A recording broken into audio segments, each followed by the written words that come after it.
ایک صاحب نے پوچھا ہے کہ محمد فیضان نام رکھنا کیسا ہے؟ کیا محمد فیضان نام رکھ سکتے ہیں اور اس کا مطلب کیا ہے؟ تو جواباً عرض یہ ہے کہ فیضان کے معنی اردو زبان میں نفع اور فائدہ پہنچانے کے آتے ہیں، جبکہ عربی زبان میں اس کے معنی بہنا، سیلاب، بہت زیادہ طغیانی، طوفان وغیرہ کے آتے ہیں۔ لہذا محمد فیضان نام رکھنا جائز اور درست ہے، کوئی حرج کی بات نہیں۔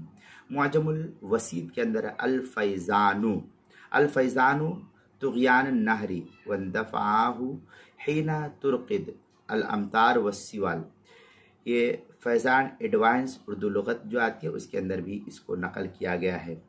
نفع یا فائدہ پہنچانا، کرم عام، مترادف الفاظ، یہ بحث جو ہے علامہ یوسف بنوریا ٹاؤن کا جو فتویٰ ہے ان کی ویب سائٹ پر بنوریا ٹاؤن میں، اس کا فتویٰ نمبر ہے 14420420135۔